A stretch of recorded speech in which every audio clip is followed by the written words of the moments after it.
টানা কয়েকদিন বৃষ্টির কারণে গাছগুলো একদম এলোমেলো হয়ে গেছে, গাছের মাটিগুলো একদম ল্যাটকা ব্যাটকা হয়ে গেছে, গাছগুলো পড়ে গেছে বাতাসে, যেহেতু প্রচুর বাতাস ছিল।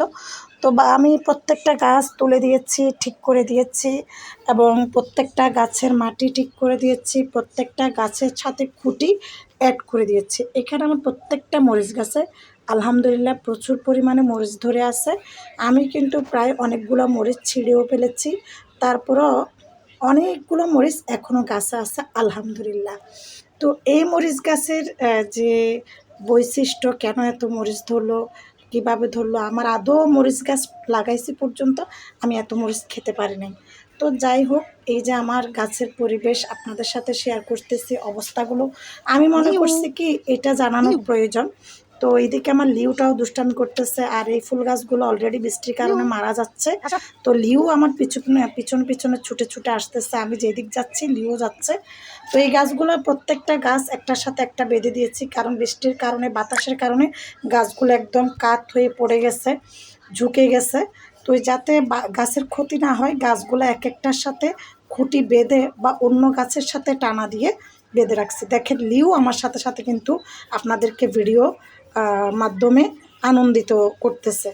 তো এই যে পেঁপে গাছটা একদমই কাত হয়ে পড়ে গেছিলো, এই পেঁপে গাছটার সাথে একটা খুঁটি দিয়ে মজবুত করে বেঁধে দিচ্ছি। এইভাবে আমি প্রত্যেকটা গাছই কিন্তু খুঁটির সাহায্যে বেঁধে দিয়েছি, যাতে আবার বাতাস না আসলে পড়ে না যায়। দেখেন লিউ কি দুষ্টামি করতেছে আমার সাথে। তো এই যে দেখেন লিচু গাছটাও কীভাবে বাঁধছি, একটা গাছের সাথে টানা নিচ্ছি, আবার গাছের ঢালগুলো বেঁধে দিচ্ছি, নিচে একটা খুঁটি দিয়েও বেঁধেছি, প্রত্যেকটা গাছ একদম প্রত্যেকটা গাছ। তো এই যে বৃষ্টি আর ভারী বাতাসের কারণে গাছের যে ক্ষতি হচ্ছে, আমরা যারা ছাদ বাগানি, বাড়ির আঙিনায় যারা বাগান করি, যারা বাগান করতে ভালোবাসি, তাদের জন্য কিন্তু এই ভিডিওটা।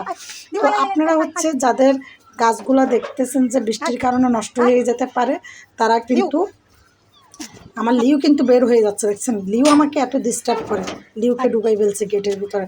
তো তারা হচ্ছে এইভাবে গাছের গোড়ায় যদি মাটি না থাকে, বৃষ্টির কারণে মাটি চলে যায়, তো সেই গোড়াতে আপনারা শুকনা মাটি দিবেন, ভিজা কাদা মাটি এগুলো দিবেন না, বালি মিক্স করা শুকনা মাটি দিবেন আপনারা। তারপর হচ্ছে আপনাদের গাছগুলোকে শক্ত শক্ত খুঁটির সাহায্যে বেঁধে দিবেন।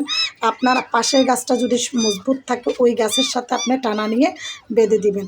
আর লিউ দেখেন কী রকম দুষ্টামি করে, গায়ের উপর উইটা টুইটা। লিউ আমার একটা প্রাণ হয়ে গেছে, আমাদের পরিবার সবার লিউকে এত ভালোবাসে সবাই, সবার কুলে কুলে থাকে বললেই চলে লিউ।